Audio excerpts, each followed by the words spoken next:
Bienvenida mujer a nuevo episodio Yo Vivo Consciente Podcast. Me alegro infinito que estés aquí, que estés de vuelta o quizás estás por primera vez en este espacio.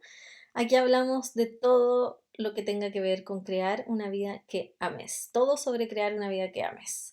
Yo soy Claudia Lowick Russell, soy coach psicoespiritual y tu anfitriona en este espacio.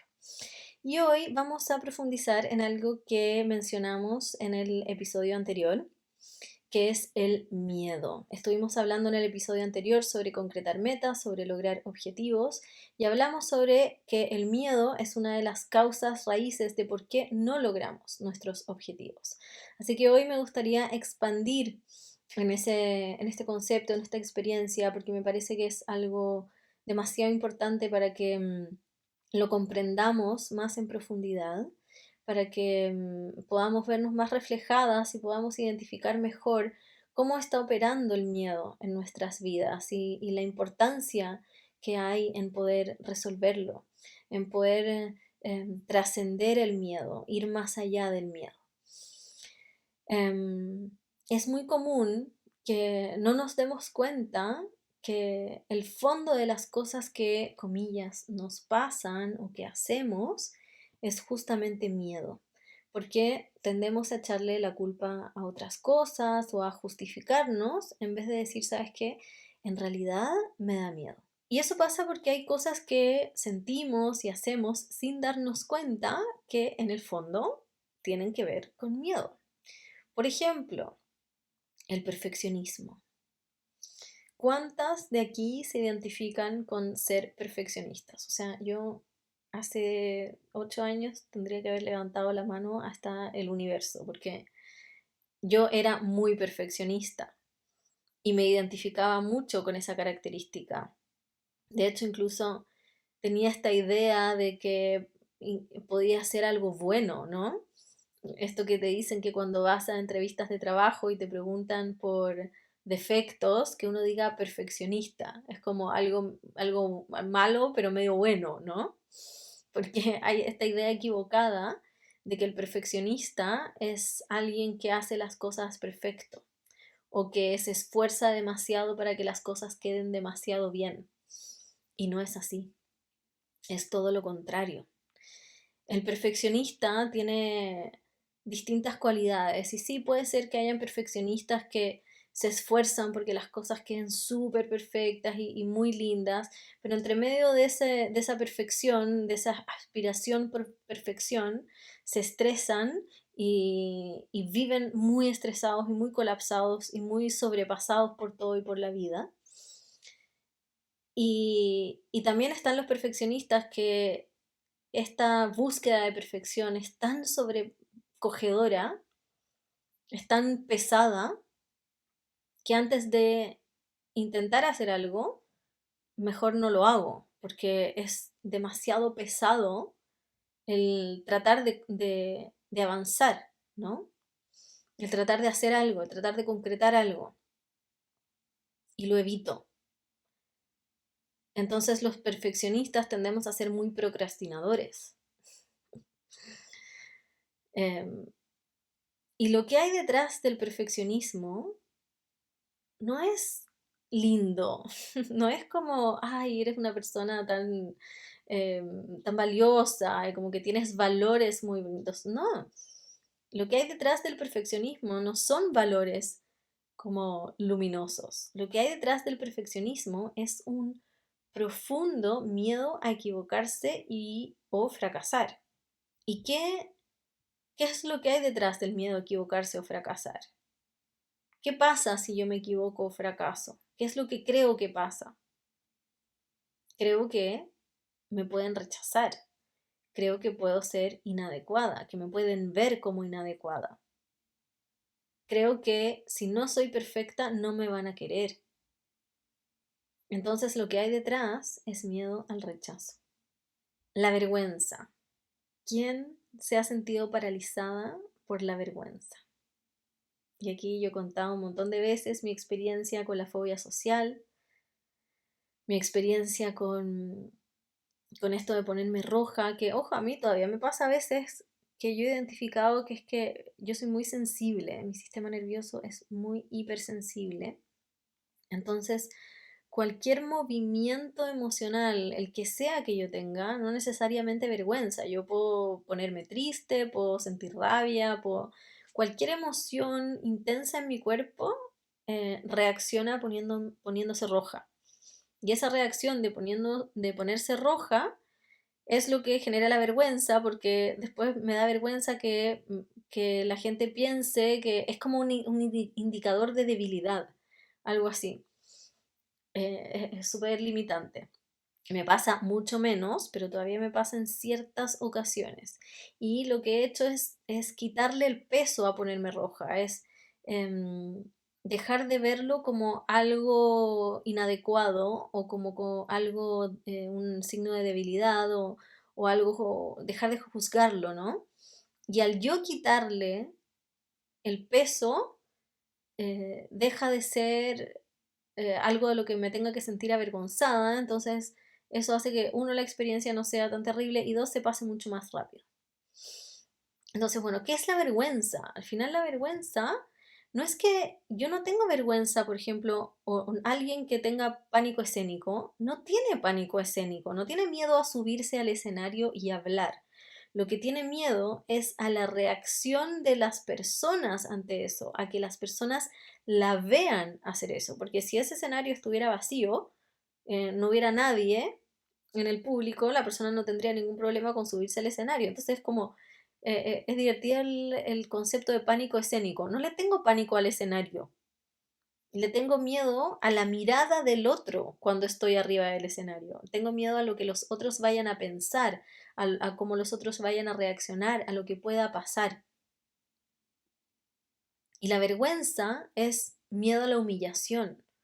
Yo tengo vergüenza porque tengo la percepción de que algo puede pasar en esa situación que me ponga en una posición de ser humillada, de ser vista en menos, de que alguien se ría de mí. ¿Y eso qué es? Es miedo al rechazo. De nuevo, preocupación por la opinión de los demás. Cuando yo estoy constantemente pensando en lo que van a opinar los demás de mí, en lo que van a decir de mí, controlando eh, lo que opinan los demás de mí a través de complacerlos. Y estoy pendiente todo el tiempo de qué están diciendo, qué están pensando, cómo se están moviendo, qué están indicando, para poder leerles la mente, cosa que no puedo, que nadie puede, pero en mi mente tengo la fantasía de que soy capaz de saber qué es lo que piensan los demás, qué quieren los demás, qué esperan los demás de mí para poder hacerlo. ¿Y qué estoy buscando con eso? Ser aceptada, ser querida. Entonces, ¿qué pasa si no lo logro? No me van a querer, me van a rechazar. Eso es miedo al rechazo. Comparación. Cuando estoy comparándome todo el tiempo, cuando estoy ocupando a los otros como una medida para medirme a mí misma, para saber si estoy bien, si estoy mal, y ubicarme a mí dentro de un contexto. Eso es de nuevo miedo a no ser adecuada, miedo a no ser suficiente. Y eso es miedo al rechazo. ¿Qué pasa cuando yo me digo constantemente, no, es que yo no puedo, es que no soy capaz, es que eso es demasiado difícil?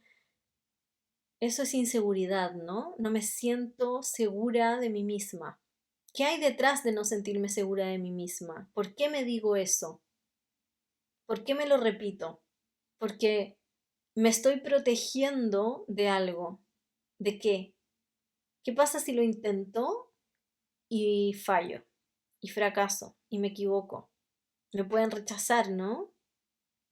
Entonces, ¿qué es preferible? Decirme a mí misma que no, no puedo. De esa forma, ni siquiera lo tengo que intentar. Y así me protejo de la experiencia. Es miedo al rechazo. Entonces, todas estas conductas, todas estas experiencias tienen como base el miedo. El perfeccionismo, la vergüenza, la preocupación por la opinión de los demás, la comparación, el no puedo, la inseguridad. En el fondo, detrás de todo eso, lo que hay es miedo. Entonces, lo que ocurre es que la experiencia de satisfacción es resultado del logro, de concretar, de culminar algo. Y ojo, lo mencioné en el episodio anterior y lo quiero repetir. Quiero que resignifiquemos el logro.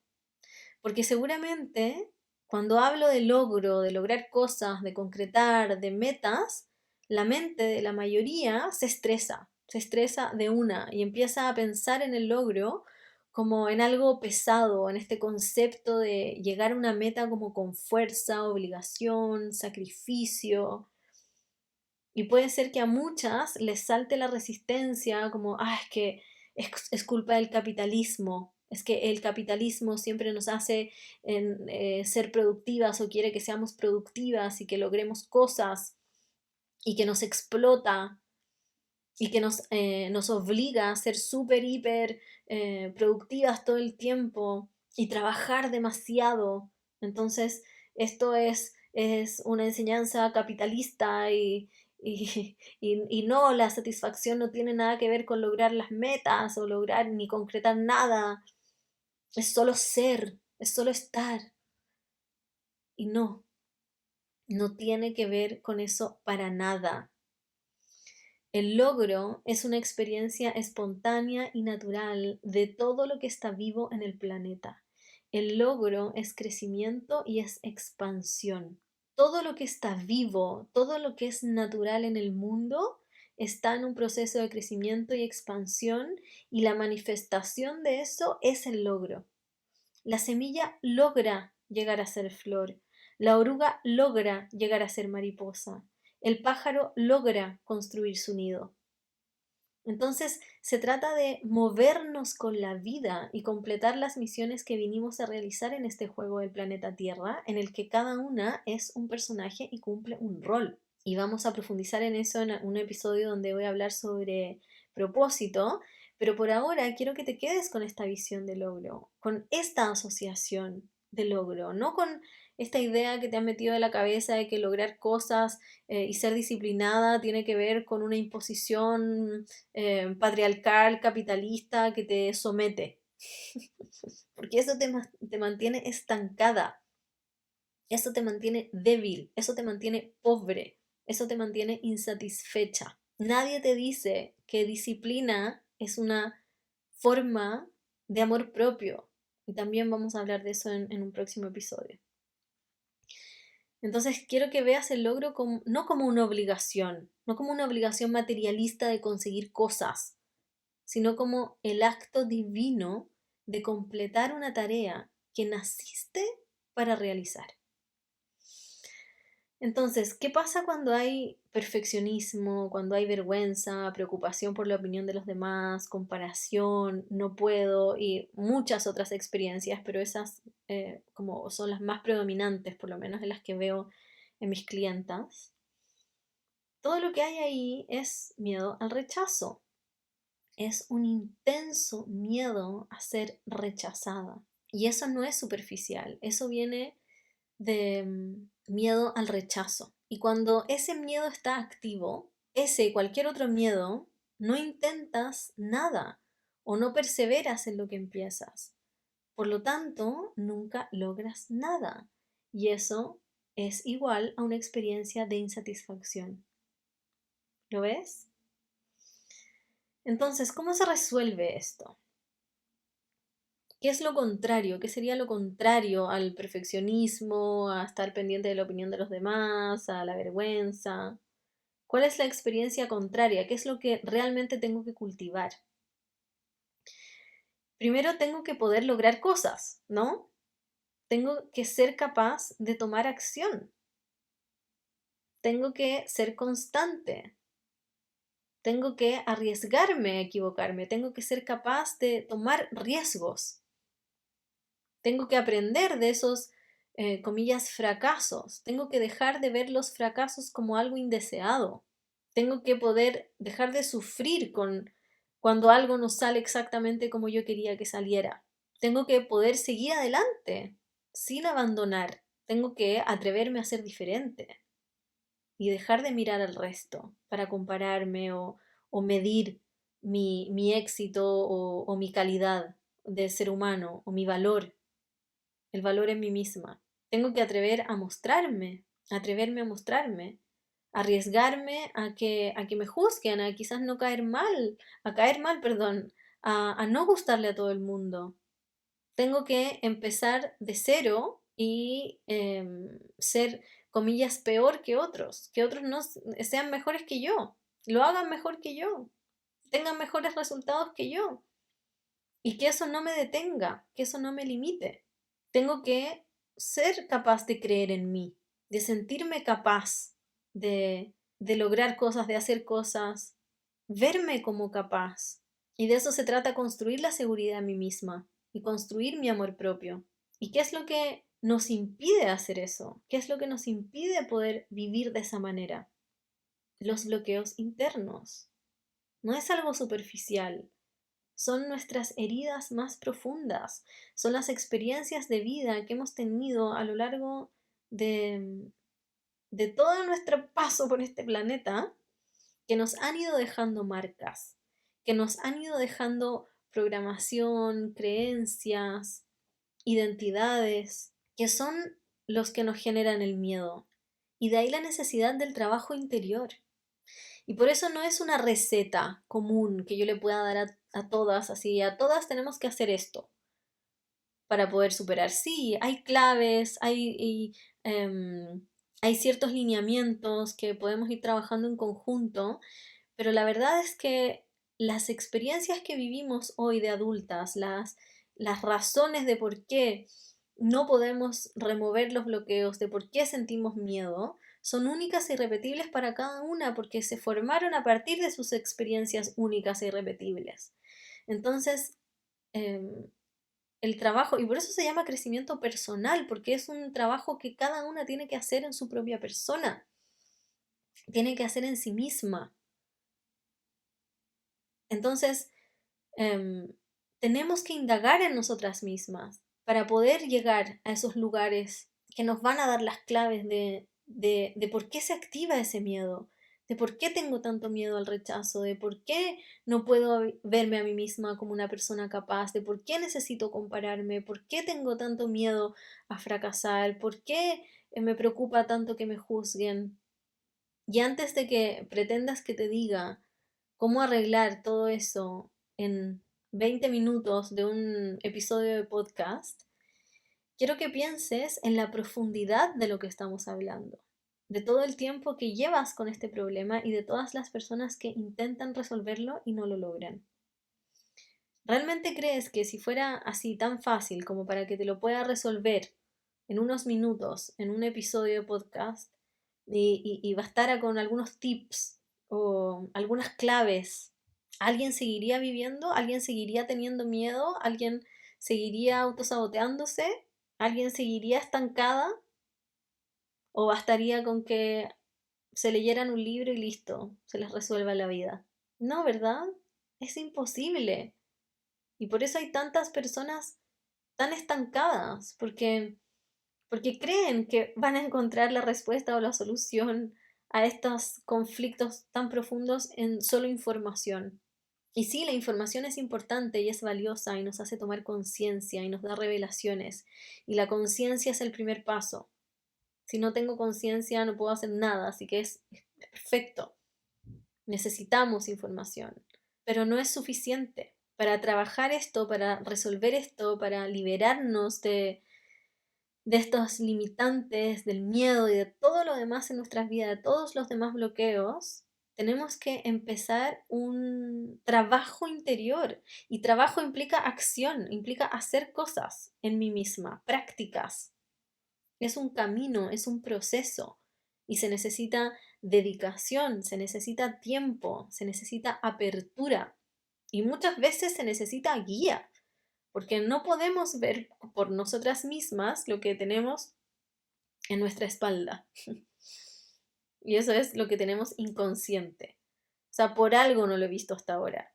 Y necesito de otros que me puedan dar luces, que me puedan hacer preguntas nuevas, que me muestren cosas que yo realmente no puedo ver por mí misma.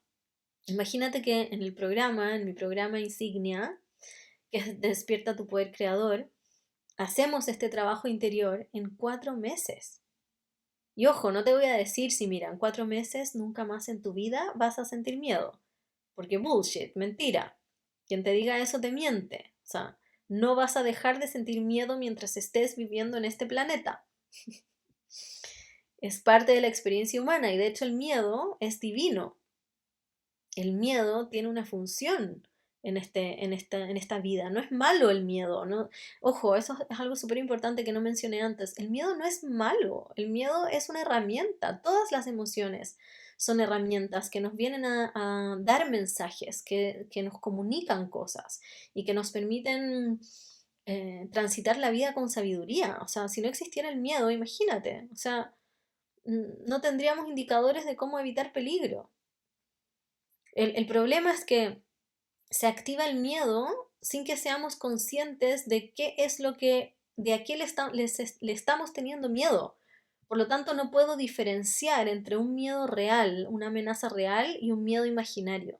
Entre un miedo que es de ahora, del momento presente, y un miedo que está en mi inconsciente por algo del pasado.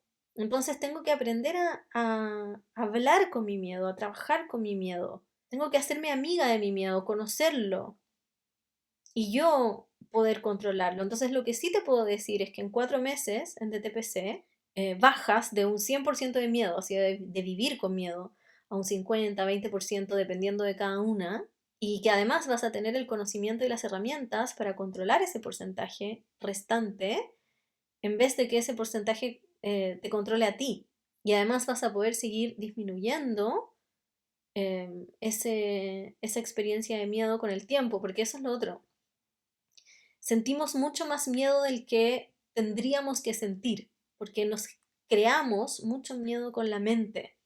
Entonces, cuando aprendemos a manejar nuestra mente, a ser dueñas de nuestra mente, a ser líderes de nuestra mente, ya no nos crea todo ese miedo innecesario que nos ha estado creando durante toda nuestra vida.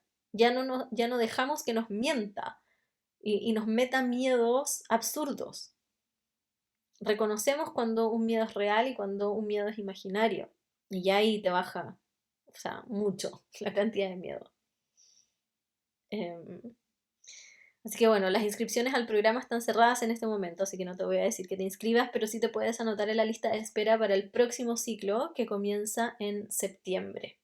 Y me gustaría saber cuál es tu experiencia con el miedo. Qué te viene con esto que hablamos hoy? ¿Cuál es el miedo más presente en tu vida? ¿Lo puedes identificar o te cuesta identificarlo? ¿O no sabes si es que en realidad lo que te pasa tiene que ver con miedo o no? Mándame un DM, cuéntame. Cuéntame qué te pasa, cuál es tu experiencia, qué es lo que te bloquea en tu vida, qué es lo que no has podido hacer. Y veamos qué miedo puede estar ahí operando. ¿Te parece? Muchas gracias por estar ahí. Dejamos este episodio hasta aquí y nos encontramos en el próximo. Buena semana.